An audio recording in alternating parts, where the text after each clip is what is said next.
There you all are. Right. Been wondering where you all were, and you're right here. All the people. Hello, hello, hello. Hi, guys. Look at y'all. My Zoom's going to go really wonky in a minute because I'm going into the Lincoln Tunnel. Oh my goodness, you're in a car. You're in New York. And also, everybody should come off mic because it's Mallory's birthday tomorrow. Oh, yeah. So happy birthday, Mallory, in the Lincoln Happy Tunnel. birthday, Mallory. Happy birthday, Mallory. Happy birthday, Mallory. Happy birthday. Happy birthday. Thank you. Nice one, Colin. With that, welcome to the Sid City Social Club for Tuesday, February 8th. We're glad you're here.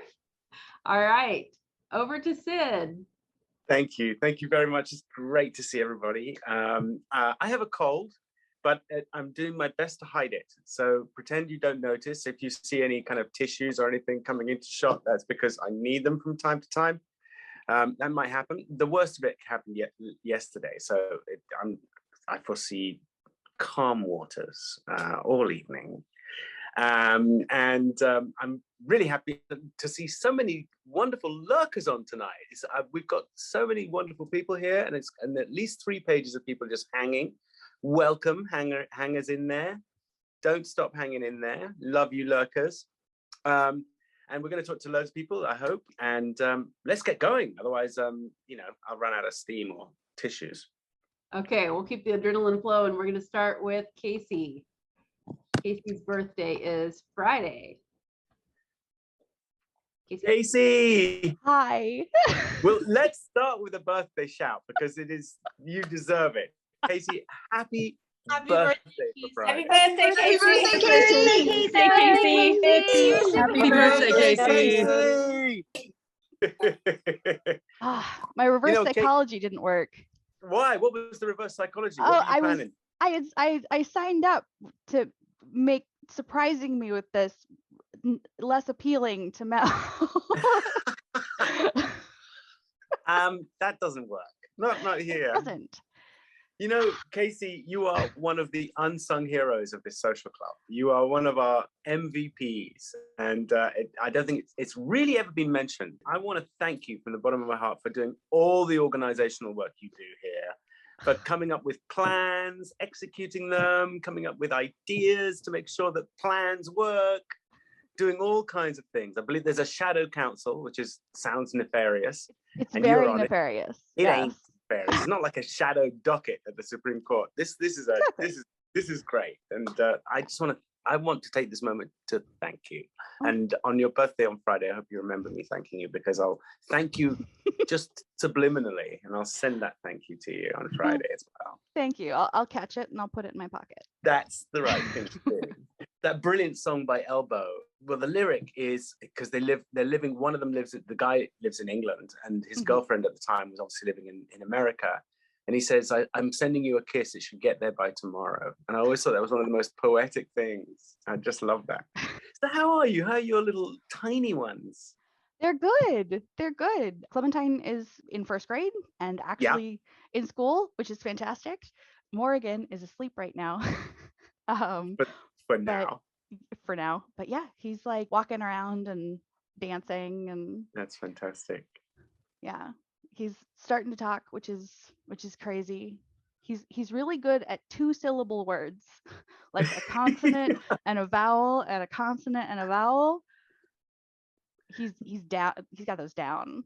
He could play Wordle. I mean, that's his thing. Yeah. He'll be wordling in any minute now. He'll be a wordler. Absolutely. Absolutely. So I want to ask you something, because it's always because you host among other things, but one of the things you do is host the discussions affiliated with Sid City or spin-off or whatever, however way we want to put it. But a lot of people come up with good ideas. A lot of people because a ton of us are experts here, and they are, like it or not. I'm obviously not one of them. I pretend to be an expert at everything because I'm an actor, but just enough to be dangerous about everything. Exactly. What is how do you make that work? How do you decide who's going to host a discussion? What's the process there? Because I've never been. It's pretty straightforward and ideally as low barrier to entry as possible. Basically, if someone has something that they're good at, or is their job, or is their passion in life, or they're a really intense hobbyist, things like that, they just kind of reach out and go, hey, I would love to talk about computers or the origin of Gritty the hockey mascot or the psychological effects of trauma. Do you have like a sizzle reel for that? Do you have like a thing that like a greatest hits? Because that sounds like such a cool thing. I don't. I just have the YouTube playlist with everybody's previous, almost everybody's. Well, obviously, I'm a very bad video editor. No, you're not. You're great. Obviously, your memory is going to be selective, and you will not remember some of the people who are most worthy of being remembered. But what in your mind do you remember that, like, just like, whoa, that was a? Is there any kind of notable moments in these discussions that would like flip the table? Well, I'm gonna put you on the spot, Jennifer. You've done a bunch. And and you're always, and obviously Jennifer's stuff is always fantastic, especially some of the strange cul-de-sacs we get into in the Q&A sections at the end. But yeah, gosh, there've been a lot. Yeah. And there's just a little bit of something for everyone, so that's always fantastic. It's fantastic. Well, I highly encourage anyone who hasn't been to any of these to turn up, because they are fantastic, eclectic events. It's like, there's this brilliant show. I don't know if anyone listens to NPR. You can get it all over the world. NPR is National Public Radio. It's from America. Could it be This American Life? This American Life is one of the great shows on the radio. And I've often been inspired by it. There was one show once back in the 90s. They're all based on real people. And they're usually portraits of real people that they found around in the States. And there was this one girl, and I always wanted to make a TV show about this, who was 17 or something. When she was a tiny little child, she learned how to swim incredibly. She ran faster than anyone else. She wanted to grow up to be a superhero. So she festooned her house, her room with superheroes, or you name it. And she tried her heart, thinking that the way to become a superhero would be to excel physically at everything she did. And this is a real person. Mm-hmm. And she did. I mean, she learned to hold her breath for 6 minutes or something. She could free dive. She could run faster than anyone else at school. She was just brilliant at everything. But she was inhibited by the fact she was incredibly reserved. She was back in the 90s. The being on the spectrum or being neurologically diverse was probably not a thing. I mean, it was a thing, but it wasn't talked about as much as it is now. In fact, it was pretty much unknown in the way mainstream. I mean, you were diagnosed with a big stonking lead pipe of a syndrome, and That's but my eccentric Aunt Cheryl. There you go. There you go. That's it. You're neurodiverse. You were just a little eccentric. Yeah, exactly. That was what everybody was called. That was what inhibited her at the end of the day. But the beautiful people at NPR who were doing This American Life, unearthed these people and celebrated them. And it was one of the shows and so wherever you are in the world, I hope it hasn't changed. It might have done, who knows, for different hosts. But if that was one of the original trailblazers for celebrating diversity, really wonderful, wonderful show. And you can listen to it anywhere. Just tune into NPR, find This American Life, and it'll give you ideas for movies and TV shows. At least it did for me. So yeah, that's kind of what your discussions evoke in me. That you're really getting the best out of everybody in those terms, which is fantastic. Especially because I take so much time talking to everybody here that I don't leave really interesting people time to have a question and talk to me. So we end up with only 3 people talk to on a Tuesday or a Friday. But then they can come to me and they could be like, you know what I really love? Bees. You know what I really love? Music. You know what I really love? New queer cinema. I love that. I love that. That is so epically cool. It's pretty fun. Do you like doing stuff that's based in reality? Do you like working like Shantaram's kind of fictional? Yeah. It is kind of pseudo fact. I really like it. I mean, I like everything. I most things I get to do. Some things I'm not so keen on. I'm getting a little bit bored of, I think probably fanatical Arabs. What? I've Really? done a few of them. What? Yes, No, you want I don't think more there's much meat to to a say on character the than subject. Yeah, I know. I don't think there's anything else to cover on the subject. I normally spend the first 5 minutes, looking at the script, or not 5 minutes, 5 weeks, looking at the script, looking for ways to redeem the characters that I'm asked to look at. And I always find something that redeems them, usually a political ambiguity. And then off we go. And I've sort of done that like 5 or 6 times with different characters over the years, and I'm sort of kind of done. Having said that, there might be someone coming up any minute now that I just have to play. What can I find in you that makes me think of something that people can actually empathize with? Probably unlikely, but I would damn well try. Listen, nobody's the bad guy in their own story. Yes, exactly. No one casts themselves as the supervillain.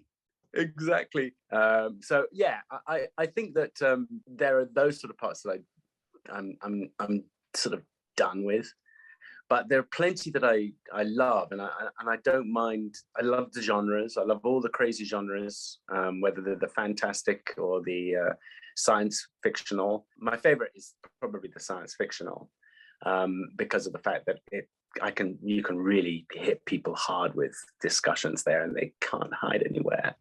And they can't claim political anger because it's not our time, and so it's hundreds of years in the future. So they're really interesting to me. And I do love the real. I think that Shantaram, which isn't out yet, and who knows whether it's any good. It's kind of a thing that the one thing you kind of lose sleep over a bit in terms of a career, because of movies before they come out, TV shows before they come out. You as an actor, you get on stage, you perform, so you do your curtsy or bow and leave, then you hand over your entire performance, every nuance, everything you meant to say to someone else who wasn't there when you performed it. And then they change your performance by chopping it up and changing your breaths and grunts and looks to what they would like it all to look like and be. And everyone now knows, because you've all been doing, edited videos or photos or something, that it's pretty easy to, Photoshop stuff. So you just wait to see what the performance you did was. That is difficult with real. That's where you have to, it's a leap of faith. I'm surprised more editors don't get fruit baskets from actors. Yeah, true. Hi. So it's absolutely true. I'm the one in purple and white in the background, and yep. Well, honestly, there's a bunch of birthdays, and I don't want to take up a whole bunch of stuff. Totally understandable, Casey. Come on down and work in one of the special interest discussions. Absolutely. I shall have to do that. Thanks, Casey. You're welcome. It was good to talk to you. You too. And happy birthday. Thank you. Happy birthday, Casey. Thanks. Uh-oh. Swear to God. I know, man. 5 minutes of this. Okay. All right, next birthday, Renee. Renee's a Valentine baby. Renee. Hello. Oh, Renee. Happy birthday to you. Thank you. For Valentine's Day. That's Monday. It is. Oh, everyone's got to go off mic and wish you happy birthday. Happy birthday. Happy birthday. Happy birthday. To you. Woo! Happy birthday. Happy birthday. Thank you. I feel so loved. You are. You were one of the first conversations I ever had in this club, which is I never forget it.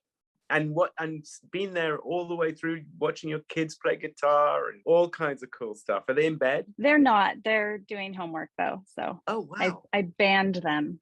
They aren't allowed in here tonight till they get their homework done. You got fierce. I have to every now and then. Normally they're just explode into your presence regardless. They will. They will once homework is done. How are you, Renee?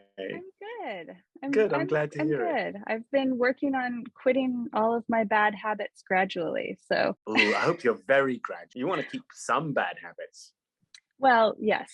So they weren't actually bad habits, but my mom started having some pretty serious health stuff back in October, and we couldn't Right. figure out what was going on. And then she just woke up one morning and couldn't walk just at all. So we got her a walker, and she was able to use that for about a week. And then it got worse, and she was in a wheelchair for a while. And then we got her back to the walker, and we haven't been able to get her back off of that. It was literally like overnight. She just woke up one morning and couldn't walk.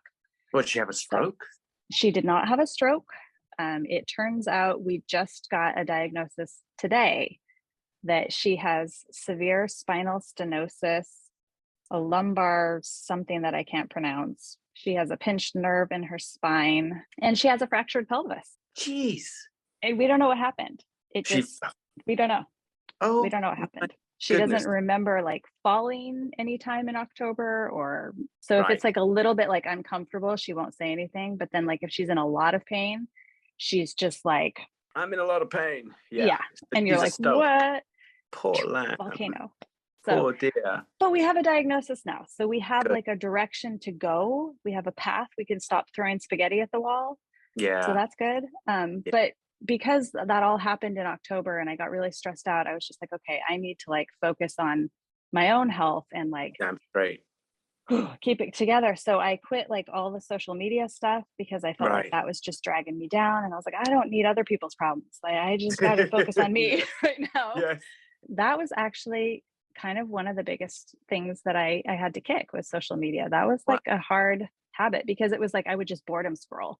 I'd be like, oh, I don't have anything to do. I'm just gonna like scroll, and you just like it would fill up those minutes that you had spare. Yeah. And so like quitting that, I'm like, oh my God, I have so much more time in the day. Wow. And tell me, because I'm really interested. I've never done social media. So it's not like I gave up.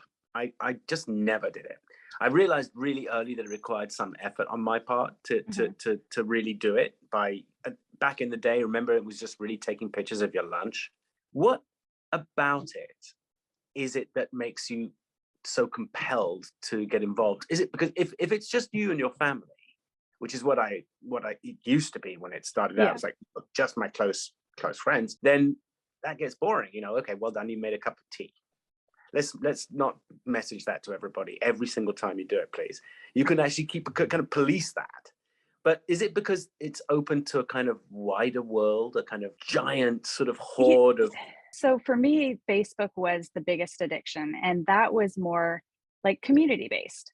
So it started with just my family because I was in Colorado and they were in Oregon at the time, and I had babies, and my mom was like, I need more pictures. And I was too lazy to upload like 45 pictures a day. So I could just like get on Facebook and post something, and then my mom would get off my back about not sending pictures of the babies off. And then like a lot of my friends from high school started connecting with me, and I have friends from elementary school that are, and so we were all just, but then I would join groups that would like the Sid City. I found that and like I started connecting with people through that, and then like my Barry Manilow fan groups, and like I started connecting through people, and so I've met, and then I ended up like meeting some of these people in real life, and you kind of build friendships and relationships. But it all started through social media. It was like community that I didn't have access to walking down the street. Absolutely. And, so that's pretty compelling. That's pretty compelling. I mean, that's a pretty good reason. In terms of that sounds really good to me. I mean, I can see why it can become addictive because it's exponential. You've got like 6 people, and then it's 60, and then it's 360, and it goes up and up and up really quickly because a whole bunch of people that you don't really know, they're just interested in the same thing. And then you get this, and I think that's where it all got slightly kind of sludgy, is you've got a ton of peripheral people who are sort of interested in Barry Manilow, but really interested in being involved in just the group chat. And then a ton of those people are interested in really getting their opinion across about gardening. Exactly. Yes. You get lost in the weeds. Yes, quite literally. So it does become something that I can easily take over your life.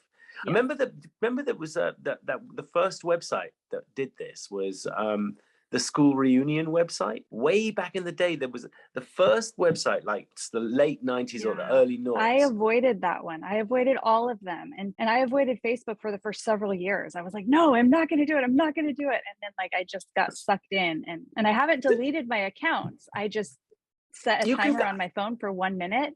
And it's like the time goes off. And it's like, oh, so now I just don't even get on it because I'm like, oh, I only have a minute. I can't do anything anyways. So nothing I can do. Yeah, exactly. Okay. I like the idea of what you just said. I think that's really terrific. I would do that too. I can completely see that.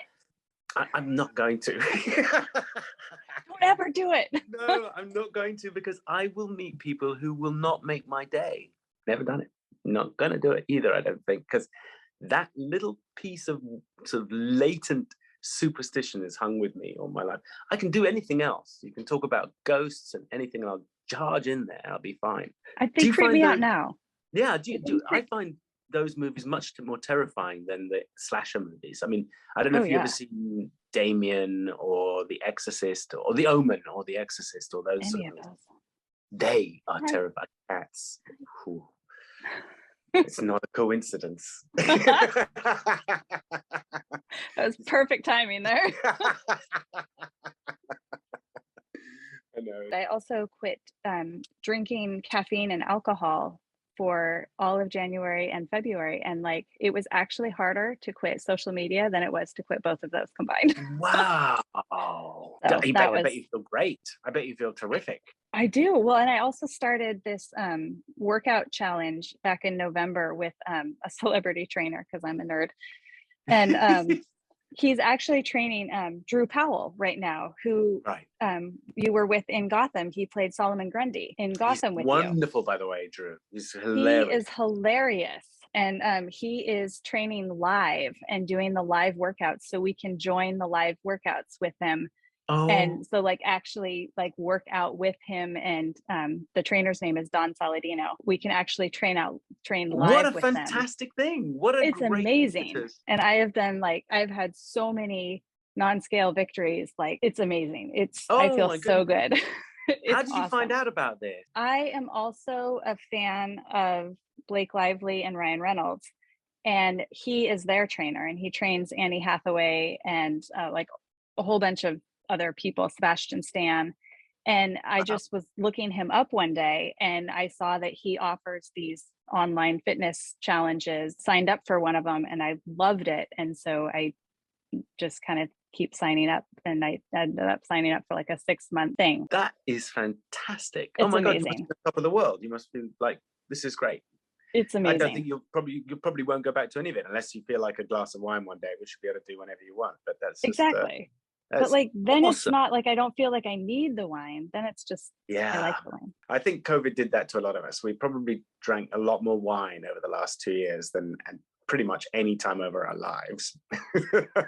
Yeah. It's pretty easy to become dependent that way. It really is. Well, and I don't think I was dependent, but I really enjoy wine. I really enjoy the different wines that are out there and the different varietals and the different regions. And I really enjoy that. And so it was really easy to just keep stocking up. Well, that's a fine line, because you should always do things you enjoy as well. You shouldn't deprive yourself of fun things. Now I have like this giant collection of wine though, that is just sitting there staring at me. There'll be a time when you go, I'm okay. I can head back. I can have another glass of wine, but I won't have 5. Yes, exactly. I don't need a whole bottle. Yes, absolutely. Oh, it's always great to talk to you, Renee. You too. Thank you. Thanks, Renee. Happy birthday. Putting all the rest of us to shame. Yeah. Just not doing a little bit of, she's doing everything. Yeah. Nothing is happening. Yeah. Got it all done. Go big or go home. That's Renee's. Go big. All right. Sid can go to bed if he needs to. We've got a few announcements to run through. I'll wait out. Okay. The first one I'm gonna let Jennifer announce. I feel like that's the way to go here. Oh, we're doing that. Okay. Good. Go for it. Hi, Sid. Hi, Jennifer. So this happened. Oh. And it is a thing. And I wrote the thing. And now it is a real thing. Yes, that's why I went, oh.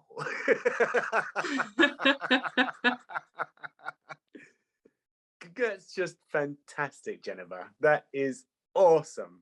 That is a really awesome thing to do. That is an act of courage that is on the kind of proportions from a book that you're very familiar with. That is a biblical form of courage. Awesome. Really wonderful. Thank Jennifer. you.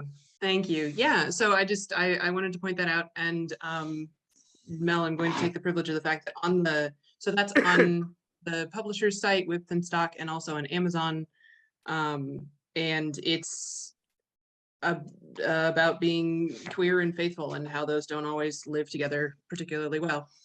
I am going to read to you the dedication, because it says, for Barry T. Petrucci, who fights for me in the spaces where I cannot go and fights with me in the moments I forget where God calls me. And for Mel Lowry and Siddig El-Fadel, who keep accidentally teaching me what grace looked like and how church could be. Shukran, my friend. Oh, that's just so touching. Well, thank you, Jennifer. That's really, really sweet. Well, we'll all have to go and get it because it's going to be a really instructive read. It's one of those things that at a certain point you have to stop holding the two sides together and just choose one. You really do have to. You have to walk the walk. That's just astonishing. Well, my hat is off to you, Jennifer. Thank you. And I know Mel's struck dumb. I was busy putting links in places. So it's all good. Jennifer, congratulations. Thank you very much. Yeah, it's a beautiful forward. Thank you very much for reading that out. And then Saturday the 26th is the Tut screening, the Sid cut of Tut. I feel like that was for me and for Sid. Rhyming for me and Tut for Sid. Oh, I think they're also doing the Bar Rescue episode. They're screening the episode of Bar Rescue that you're on. Oh, so it's a real an art festival. It's a festival of delights. Yeah, it was as many Tut related things as I could include to make up for the show. Yeah, it's a full program. It's a full doctorate of edification coming your way. Okay, you gotta take the rough with the smooth, Sid. You gotta take the rough with the smooth. All right, thanks everybody for joining us. Night, everybody, and good. Bye, everybody.